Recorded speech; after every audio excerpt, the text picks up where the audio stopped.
Good morning. It is Wednesday, June the 12th, and this is The Drill.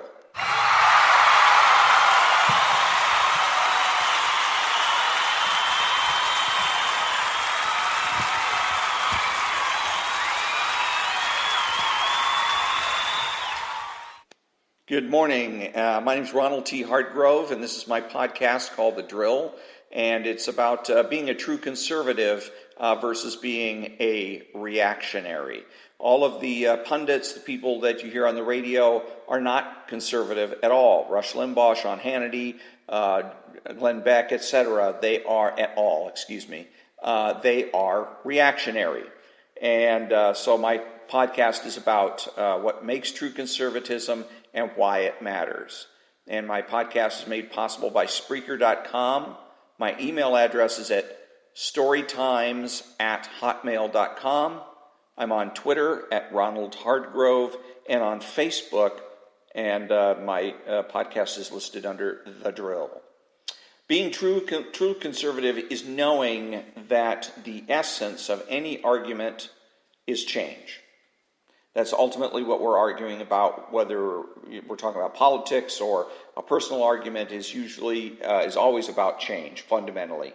If it ain't broke, don't fix it, is a conservative argument, and if it ain't broke, break it is a liberal or socialist argument. The left is always trying to create movements towards socialist paradise. A reactionary is one who is dogmatic and defiant of those movements and seeks to create counter-movements. A true conservative is open-minded but unmoved, unless there is good reason to be moved. Being truly conservative is also about integrity, and maintaining one's integrity is about listening carefully and reading carefully. It's about not getting tricked, about responding and not reacting. Integrity is also about how you live, not just how you vote. If you act like a lefty, you are a lefty. If you're going to act like a lefty, you'll think like a lefty, and eventually you're going to vote like a lefty. True conservatism is not merely a political identity, but a philosophical reality. True conservatism is fundamentally about being realistic, and being realistic is fundamentally about making the presumption for the status quo. So that's my introduction, and when I come back, I'm going to be reading from Idris Shah, Tales of the Dervishes.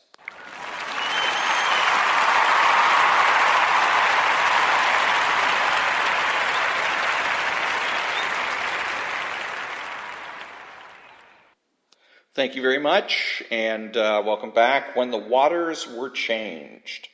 Once upon a time, Qadir, the teacher of Moses, called upon mankind with a warning. At a certain date, he said, all the water in the world which had not been specially hoarded would disappear. It would then be renewed with different water, which would drive men mad. Only one man listened to the meaning of this advice. He collected water and went to a secure place where he stored it and waited for the water to change its character. On the appointed date, the stream stopped running, the wells went dry, and the man who had listened, seeing this happening, went to his retreat and drank his preserved water. When he saw from his security the waterfalls again beginning to flow, this man descended among the other sons of men. He found that they were thinking and talking in an entirely different way from before, yet they had no memory of what had happened, nor of having been warned. When he tried to talk to them, he realized that they thought he was mad, and they showed hostility or compassion, not understanding. At first, he drank none of the new water, but went back to his concealment to draw on his supplies every day.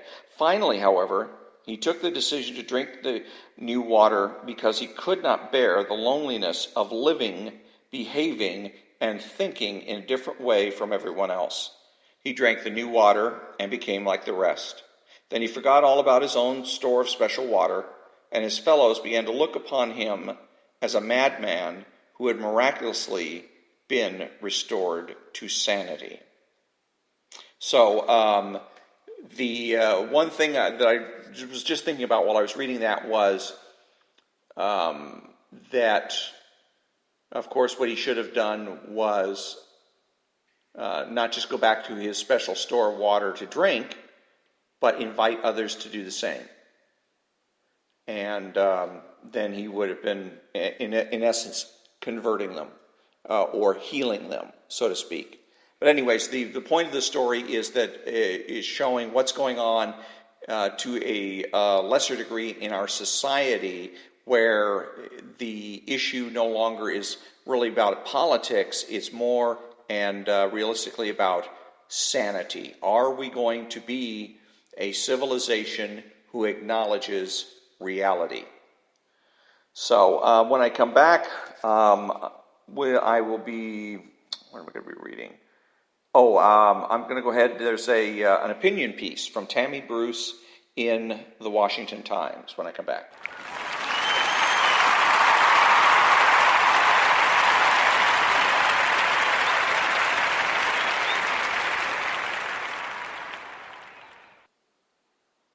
As a matter of fact, let me go ahead and read from the Conservative Dictionary first, then we'll go ahead and go to the Tammy Bruce piece. From the Conservative Dictionary, the Clayton Antitrust Act. The Clayton Antitrust Act of 1914 was passed to strengthen and clarify the provisions of the Sherman Antitrust Act of 1890 by prohibiting activities that were considered to be conducive to restraint of trade. The act specifically outlawed price discrimination among different customers, quote, exclusive dealings, unquote, agreements which prohibit the buyer from purchasing from one's competitors, tying agreements which require a purchaser to purchase another product as part of the transaction, mergers and acquisitions that lessen competition, and the simultaneous holding of directorships in competing corporations. The Clayton Act specifically exempted labor unions from compliance with its restrictions. The Clayton Act was amended in 1936 by the Robinson-Patman Act, which prohibited manufacturers' price discrimination among their distributors. So, and as a matter of fact, I'm going to hold off on the Tammy Bruce article until after I have gone ahead and we'll take care of this as well, the concept of the day from Ayn Rand. Let's see. Rule of fundamentality. Now, observe on the above example, the definition of man, the process of determining an essential characteristic. The rule of fundamentality. When a given group of existence has more than one characteristic distinguishing it from other existence, man must observe the relationships among those various characteristics and discover the one on which all others, or the greatest number of others, depend, i.e. the fundamental characteristic, without which the others would not be possible. This fundamental characteristic is the essential distinguishing characteristic of the existence involved and the proper defining characteristic of the concept. Metaphysically, a fundamental characteristic is that distinctive characteristic which makes the greatest number of others possible. Epistemologically, it is the one that explains the greatest number of others.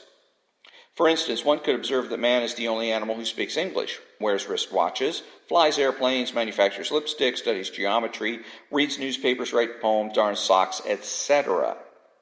None of these is an essential characteristic. None of them explain the others. None of them applies to all men. Omit any or all of them. Assume a man who has never done any of these things, and he will still be a man. But observe that all these activities and innumerable others require a conceptual grasp of reality, that an animal would not be able to understand them, that they are the expressions and consequences of man's rational faculty, that an organism without that faculty would not be a man. And you will know why man's rational faculty is his essential, distinguishing, and defining characteristic. And that is the concept of the day from the Ayn Rand lexicon. When we come back, I'm going to finally go ahead and get to Tammy Bruce's opinion piece in the Washington Times.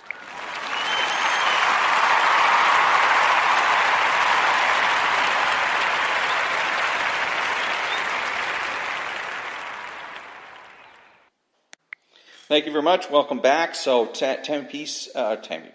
Tammy Bruce has written a column in the Washington Times op-ed today, And so I want to go ahead and play that for you, and then I'll go ahead and make some comments.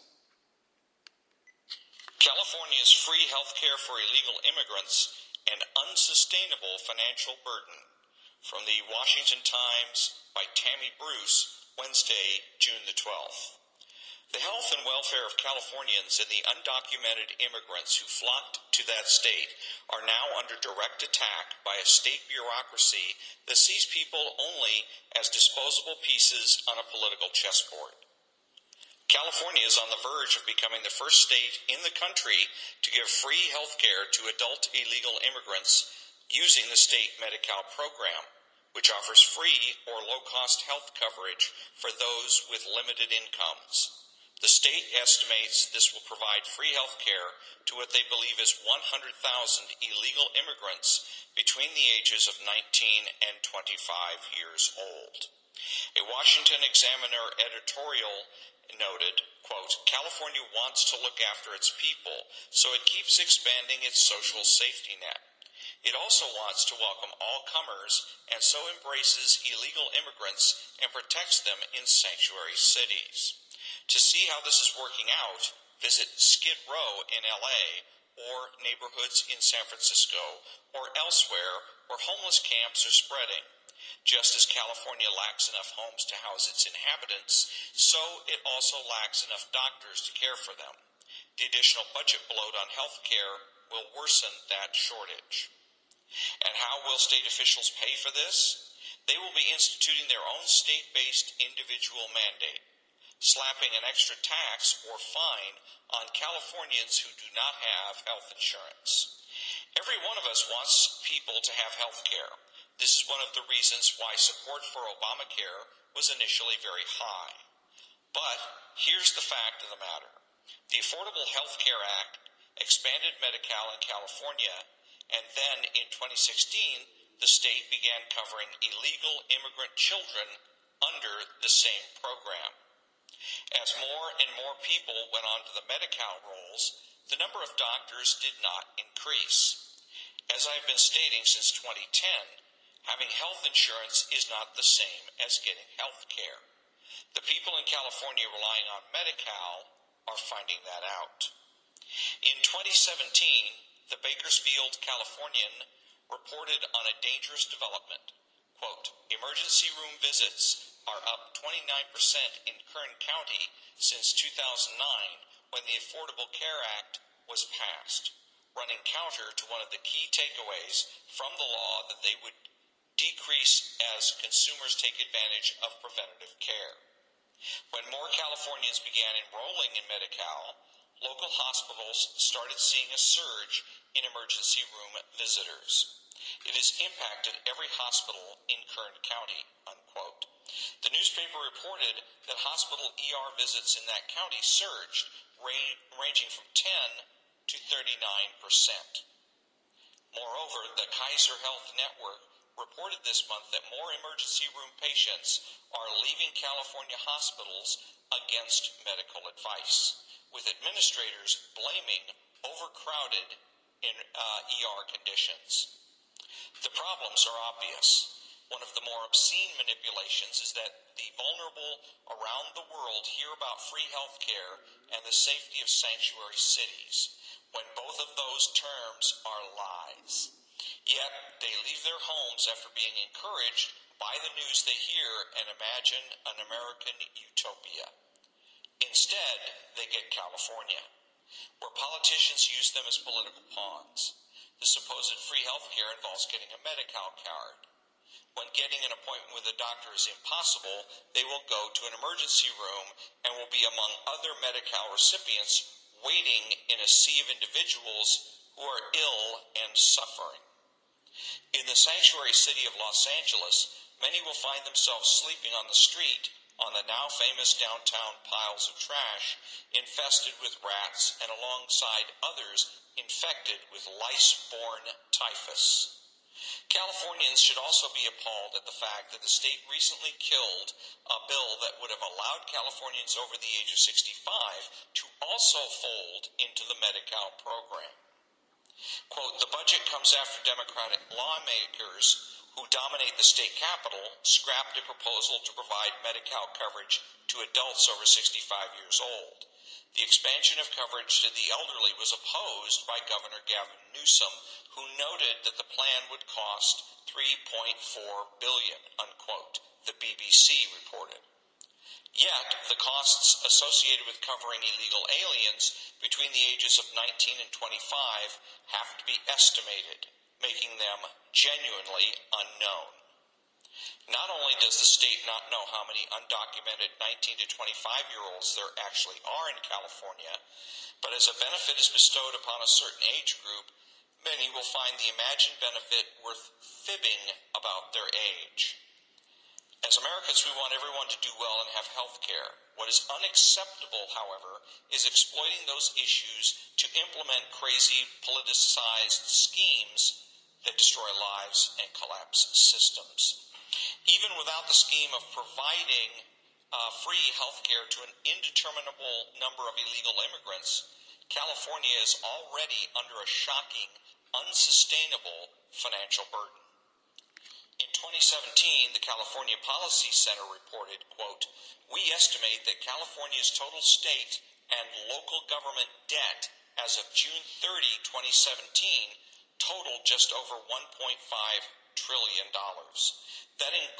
That total includes all outstanding bonds, loans, and other long-term liabilities, along with the officially reported unfunded liability for other post-employment benefits, primarily retiree health care, as well as unfunded pension liabilities. Our findings may appear to contradict reports that suggest a state budget surplus of about $9 billion, but the state's spare cash and rainy day funds pale before the mountain of long-term liabilities that California governments at all levels have accumulated, unquote. What could go wrong?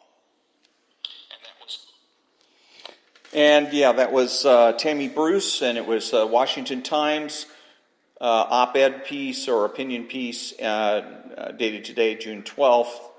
And so I want to comment on it because this is a mistake that makes one of the big mistakes that maybe the third or fourth largest mistake that conservatives make, and that is being pragmatic.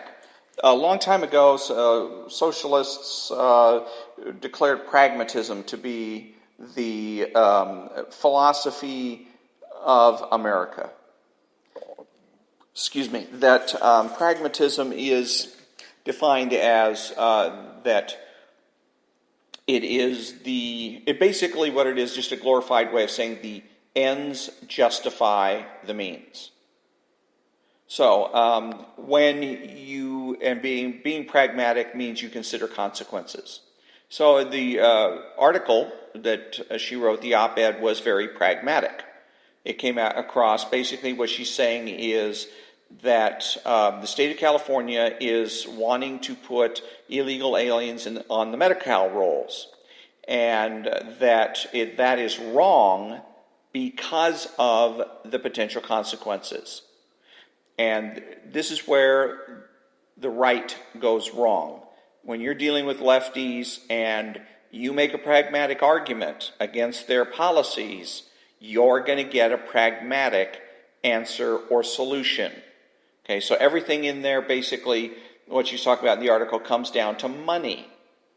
So you think, well, look at all these unfunded liabilities, look at all the money, all of these people are going to have to go into emergency rooms, right? It's all very pragmatic. And you think, well, you've really got the lefty now. Okay, you got him boxed in a corner. He's going to have to admit he's wrong, and he's going to have to back down. Wrong answer. What he's simply going to do is say, we don't have enough emergency rooms, we'll build more. Where are we going to get the money for that? We'll raise taxes. Where are we going to get the money to pay for medical care for all these illegal and undocumented aliens? We'll raise taxes. We'll raise fees. We will cancel Prop 13, for instance. And all of the property owners in the state of California will once again be at the tender mercies of county assessors. And the elderly will just have to move out of their houses and move into apartments or condominiums. And and you can't argue with that. The only thing you can do at that point, once they have met your objection with a pragmatic response, hey, we'll raise taxes, is to try to find another pragmatic problem. We can't raise taxes because we don't have enough people. And then they're going to come up with another pragmatic answer. And they're going to keep coming up with pragmatic answers until you run out of pragmatic objections. And then you're stuck. Then you as a conservative are going to have to throw up your hands and just go along with the idea of having illegal aliens on Medi-Cal. Something that you know is wrong, but for some reason you're unable to prove it. And the reason that it's actually wrong, and the place where this article or op-ed should have gone, is that it is, in essence, a fruit of the poisonous tree. If you're here illegally, well, put more succinctly, there's a legal maxim that says any contract for illegal goods and services is null and void. If you're here illegally, you've broken the law to get here, everything you gain from the state of California, from the federal government, private or public, is fruit of the poisonous tree. Okay, you are a thief. Okay, first you broke and entered, and then once you come in and you start enjoying the spoils of your breaking and entering, you are a thief. If you get a job, you stole that job from somebody that was either here legally or who is a citizen. If you do medical care, you are stealing from other people. And as a matter of fact, Tammy Bruce pointed out that the illegal aliens are actually crowding out senior citizens. And some of those senior citizens are going to be, well, and especially since this Medi-Cal thing is for 19 to 25-year-old illegal aliens, then you're crowding out senior citizens that are either green card holders or California residents and citizens of the United States. So you are stealing from those people. Okay, so what the government is now saying is that I'm going to make a contract to provide an illegal service. I'm not. You can't provide medical care to illegal aliens and create a contract with them. It's null and void. You cannot have a contract with these people for medical care. They came here illegally. Everything that they touch is therefore is tainted by their entry into this state illegally, and you can form no contract with them. They have to go. There's issues have to be settled. They have to go to the federal government, either get a green card or be deported. That's it. But since they're here illegally, you can form no contracts with them, and all contracts with them, in this particular case it would be for Medi-Cal, is null and void. Now, after you've made that, and again, what you're doing is making an essential argument. The idea is to get to the essence of what's wrong. Once you do that, your opponents can't argue with it. They cannot argue and say that you're not providing, that you don't have any legal contract, because they've already admitted that the people they're trying to contract with are here illegally, that they are thieves, and so they've already made that admission, and so there's nothing they can argue about. They cannot say otherwise. Okay? Now, what you can do at that particular point is if you want to make a secondary argument. If you want to say you cannot provide Medi-Cal to illegal immigrants because it's an illegal contract, and all contracts for all illegal contracts are null and void. And not only that, but it would bankrupt the state in the process. We have too many unfunded liabilities. We have too many other costs that we have to bear. And then you make those, again, as additional arguments to reinforce your original argument. That way, even if the lefty comes back and says, well, we can just raise taxes, you still have your original argument to fall back on. I'm sorry, but it's an illegal contract. They're here illegally. They don't get any services from anybody for any reason. They have to go. They have to either be made legal, get a green card, or they got to get out. And that's it. So, let's see. When I come back, I'm going to be reading from If You Can Keep It in a minute.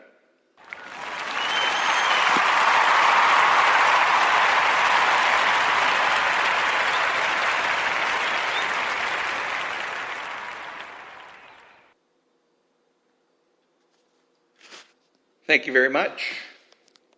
Let's see what we got here. Uh-oh. There it is. This is going to be now, where we left this yesterday as we were getting to the story of how Benjamin Franklin came to say, when a woman asked him, "What have you wrought?" And he said, "A republic, if you can keep it." Dr. James McHenry, a delegate from Maryland, was at age 34, one of the youngest men in the convention. As things were breaking up at the end of the last day, McHenry was privileged to witness a historic exchange, and soon thereafter recorded it in his notes, which have survived. If not for his notes, we would have no record that this exchange ever happened. So what did the young doctor write? McHenry wrote that when Benjamin Franklin emerged from the building that day, he was accosted by a certain Mrs. Powell of Philadelphia. Whether she was a young woman or a dowager, we don't know. He was then 81 years old, the oldest delegate. The eminence Griss, who, for his part in these hallowed proceedings, came to be known as the, quote, sage of the Constitution, unquote. Franklin had by that time lived in Philadelphia 64 years since arriving there in 1723, aged 17. So for all we know, he knew this now mythical and otherwise forgotten Mrs. Powell, who has come to stand for all of America since that day when she spoke to Franklin in a tone that seems to bespeak some degree of familiarity. According to McHenry, Mrs. Powell put her question to Franklin directly. Quote, "Well, doctor," unquote, she asked him, quote, "what have we got, a republic or a monarchy," unquote. Franklin, who was rarely short of words or wit, shot back, quote, "A republic, madam, if you can keep it," unquote. And there it was, but exactly what did Dr. Franklin mean by that? One thing we know, what he meant was what we have been talking about, what everyone in the Constitutional Convention understood. That whatever document they ended up with, and whatever document a government it described and created, could be only a beginning. The people themselves would have to do a lot to make it work. A government in which the people would govern themselves would be fragile and would require the people's attention in a way that no other government would. If it had been a monarchy or some other form of government with equally strong monarchic leanings, it would not have been up to the people to keep anything. The monarch or the powers of the monarchy would do all the keeping that was necessary, and the role of the people would be non-existent. But because what the founders created was a republic, the very opposite would be true. It would be we the people, in the famous phrase, who must keep it. So the Constitution was a pointer to something beyond itself, a promise, as I've said, one that could be broken or kept by the people to whom it was entrusted. There was no way that the words on the paper themselves could guarantee that anyone would abide by what they said, nor that the great promise of that document would be kept. By themselves, the words were merely deaf, dumb, and mute, shapes of inert black ink. What power did they have lying there to create a country or to cause millions of people to behave in such a way that these people might flourish in future decades and centuries and might even bless others in other countries, exporting their ideas around the world? None. This, then, was the gamble of the founders, one that placed tremendous trust in the people to whom they bequeathed this fragile form of government. So the question must be, why do they trust the people of the republic to keep the republic? The only answer to that question is that they knew the people of the American colonies at the end of the 18th century were prepared for the job of keeping it. Many factors had conspired to prepare them, to make them the perfect candidates to keep the republic entrusted to them, able to do what no one had ever done in the history of the world, to govern themselves. For one thing, they were the heirs of the tradition of British law, going all the way back to the Magna Carta in 1215. For another, because of the religious disparity among them, they had a deep and abiding respect for religious freedom and were well practiced in living with those who held different beliefs from their own. And finally, because of their general religiousness, many of them had a fealty to their faith communities that made them already likely to be governing themselves in ways that made the reigning governmental authority redundant. Thus, they were uniquely prepared for this responsibility, and the founders could dream of entrusting it to them, and did entrust it to them. So by itself, the Constitution could do very little. What it promised would require the efforts of all those who thenceforth called themselves Americans. It was they who must keep it, the republic, and the grand and noble promise of that republic. That is the wonderful, spectacular genius of it all, and the terrible, sobering danger of it all, too. The document and the men who created it put these unimaginably great and fragile things in the hands of the people. So these things, still unimaginably great and fragile, are in our hands now, this minute. We are ourselves, this moment, the keepers of the flame of liberty, and the ones charged by Franklin and the other founders, and by history past, present, and future, with the keeping of this grand promise to the world.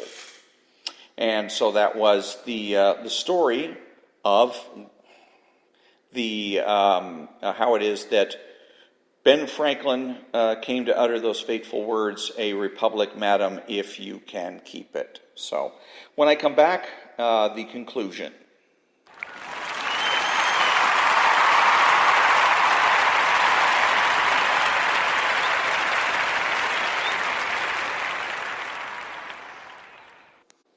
Thank you very much. Welcome back. And so who are the true conservatives? They are the people that understand that conservatism is lifestyle.